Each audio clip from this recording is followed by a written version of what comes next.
Assalamualaikum warahmatullahi wabarakatuh.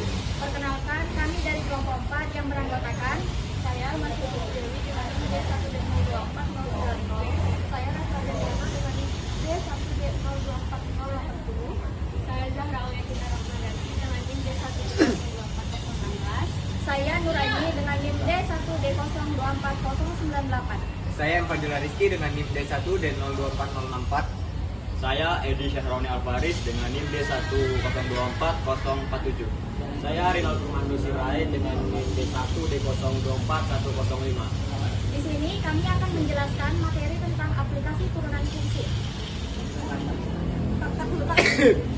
Baiklah, sebagai pembuka untuk materi ini, saya akan menjelaskan secara singkat tentang apa itu fungsi turunan. Sebagian orang mengira bahwa turunan itu sama dengan diferensial, namun sebenarnya hal ini keliru, di mana simbol dari turunan itu sendiri adalah dy per dx, dan diferensial adalah diferensial y sama dengan dy, dan diferensial x adalah dx. Untuk mengetahuinya lebih itu akan saya berikan di sini contoh, yaitu y sama dengan fx sama dengan x kuadrat ditambah 3x. Jika x berubah atau bertambah dari 4 ke 4,2, maka delta x adalah 4,2 dikurang 4 sama dengan 0,2. Variabel y yang adalah variabel tak bebas di sini merupakan fungsi x yang mengalami perubahan akibat berubahnya nilai x dari 4 ke 4,2. Ketika x sama dengan 4, maka hasilnya adalah y sama dengan 4 pangkat 2 tambah 3 dikali 4 sama dengan 28. Dan ketika x adalah 4,2, berubah y sama dengan 4,2 kuadrat ditambah 3 dikali 4,2 yang hasilnya akan menjadi 30,24. Perubahan dalam y adalah sebesar delta y, yang mana delta y adalah 30,24 dikurang 28, hasilnya adalah 2,24.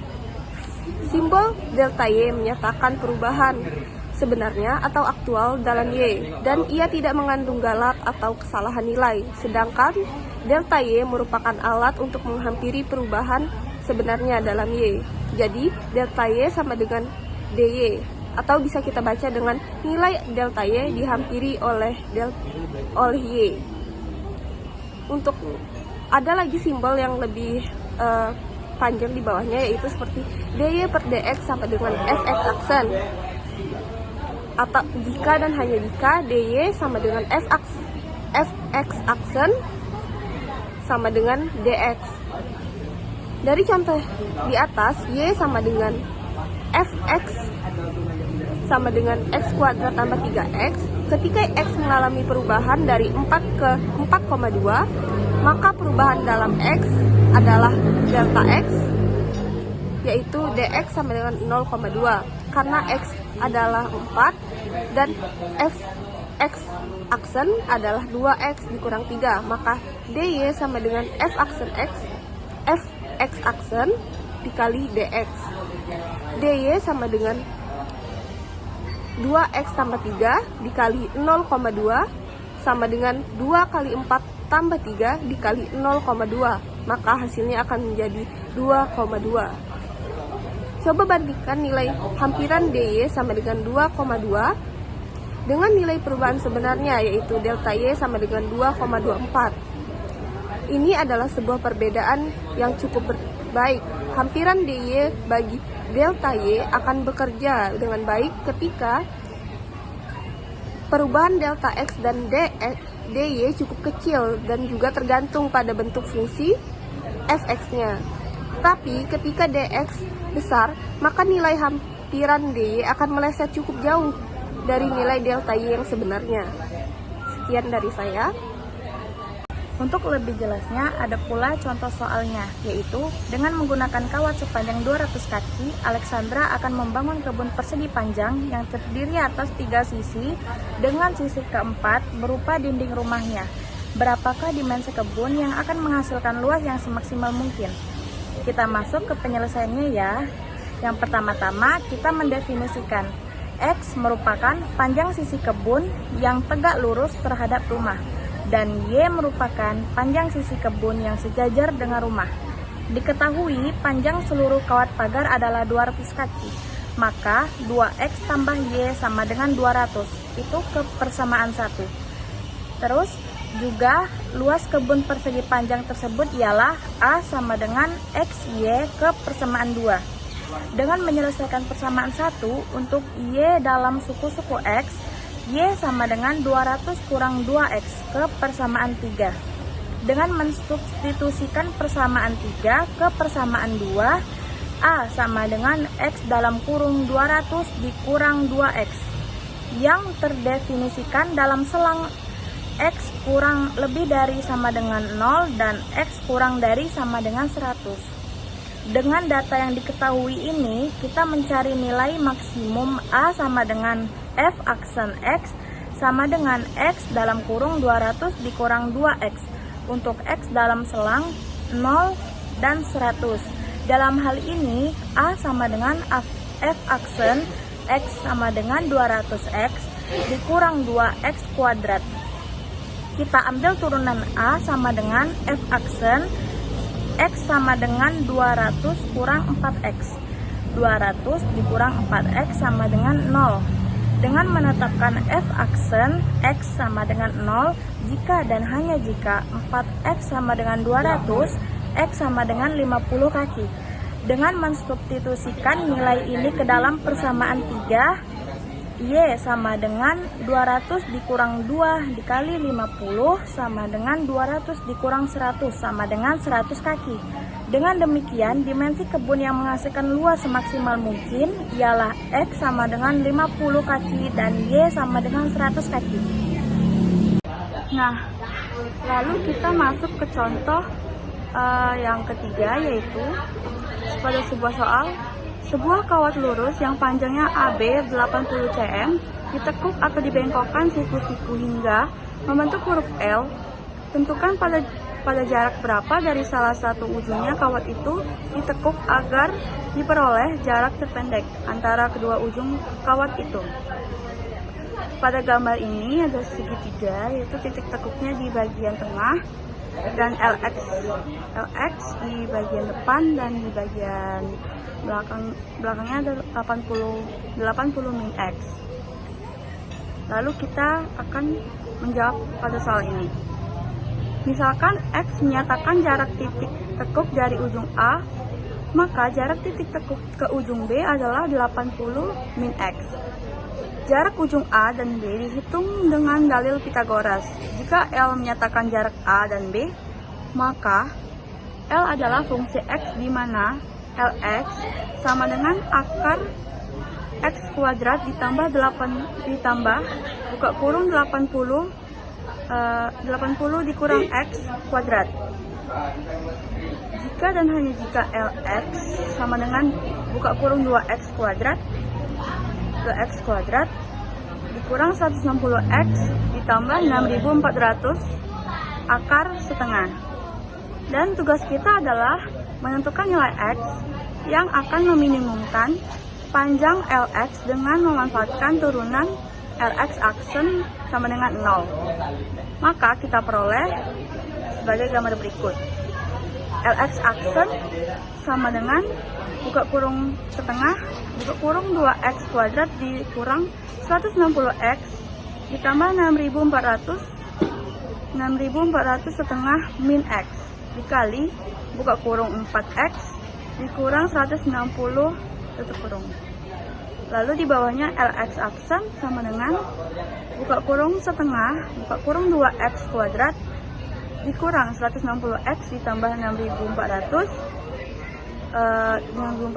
setengah pangkat min setengah dikali 4X dikurang 160. Lalu di bawahnya Lx aksen sama dengan setengah buka kurung 4X dikurang 160 per buka kurung 2X kuadrat dikurang 160X dikurang 6400 pangkat setengah. Dan di bawahnya Lx aksen 2X dikurang 80 per 2x kuadrat dikurang 160x dikurang 6400 pangkat setengah. Jadi yang terakhirnya Lx aksen sama dengan 0 ke sama dengan 2x dikurang 80 per 2x kuadrat dikurang 160x dikurang 6400 pangkat setengah. Jika 0 dikurang 0 sama dengan 2x dikurang 80 dan x 80 dibagi 2 dan sama dengan 40. Jadi jarak terpendek antara kedua ujung kawat x adalah 40 cm. Selanjutnya adalah pendapatan bruto nasional GNP atau Gross National Product pada sebuah negara dinyatakan secara prediksi oleh model matematika, yaitu N dikali T sama dengan R kuadrat ditambah 5T tambah 106 dalam miliar dolar US. T tahun setelah tahun 2002, tentukan laju perubahan GNP negara itu pada tahun 2002. Penyelesaiannya, tahun 2002 bersesuaian dengan T sama dengan 0, dan tahun 2012 bersesuaian dengan T sama dengan 10. Maka laju perubahan GNP pada tahun 2012 adalah turunan dari N dikali T untuk T sama dengan 10. dN per dt, T sama dengan 10 sama dengan 2T ditambah 5 sama dengan 2 dikali 10 ditambah 5 sama dengan 25 miliar dolar US per tahun. Soal berikutnya, berapa persenkah besarnya laju perubahan GNP negara pada soal sebelumnya? Di tahun 2012, penyelesaiannya yaitu N aksen dikali T menjadi N aksen dikali 10 sama dengan 25 miliar dolar US per tahun.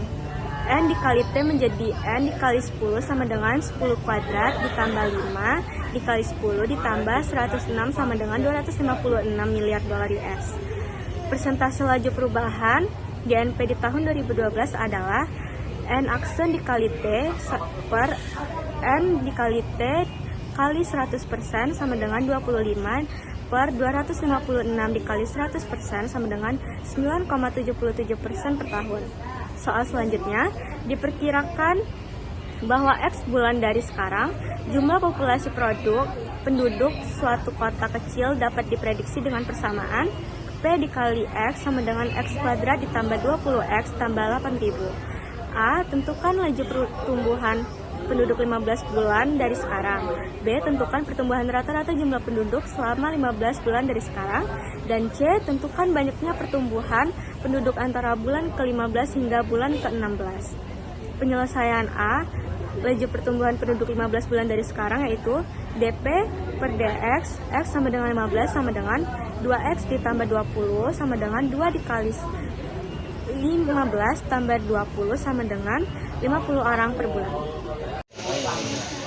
Banyaknya pertumbuhan penduduk antara bulan ke-15 hingga bulan ke-16 dihitung dari sekarang.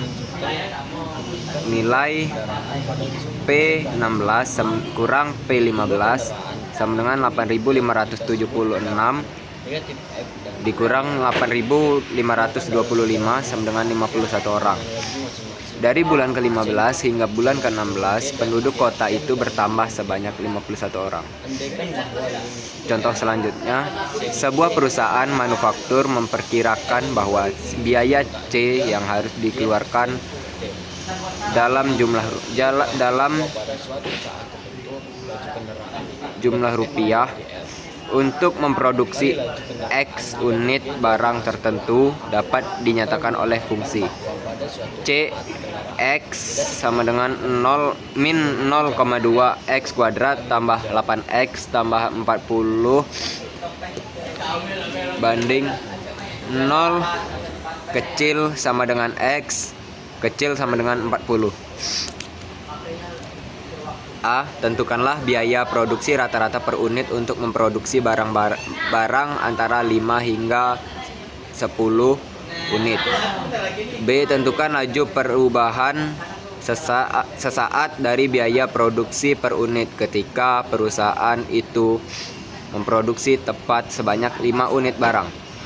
C. Tentukan laju perubahan sesaat dari biaya produksi per unit ketika perusahaan itu memproduksi tepat sebanyak 10 unit. Jawaban A. Gunakan rumus laju perubahan rata-rata. Di sini fungsi biaya adalah Cx sama dengan min 0,2 x kuadrat tambah 8x tambah 40. Ketika x sama dengan 5 unit, maka C5 sama dengan 0,2 5 kuadrat tambah 8 dalam kurung 5 tambah 40 sama dengan 75. Jadi biaya untuk memproduksi 5 unit barang adalah 75 juta rupiah. Ketika X sama dengan 10 unit, maka C sama dengan 10 sama dengan min 0,2 dalam kurung 10 kuadrat tambah 8 dalam kurung 10 tambah 40 sama dengan 100. Jadi biaya memproduksi 5 unit barang adalah 100 juta. Artinya biaya produksi rata-rata per unit memproduksi barang antara 5 hingga 10 unit adalah C 10 kurang C5 per 10 kurang 5 sama dengan 100 juta kurang 75 juta per 10 unit kurang 5 unit sama dengan 5 juta per unit. Assalamualaikum warahmatullahi wabarakatuh. Saya dari kelompok 4 ingin menjelaskan dari materi turunan. Saya akan melanjutkan dari penjelasan Faiz. Laju perubahan sesaat dari biaya produksi per unit ketika memproduksi sebanyak tepat banyaknya X lebih besar 5 unit. Barang ditentukan dengan mencari nilai C1 atau 5.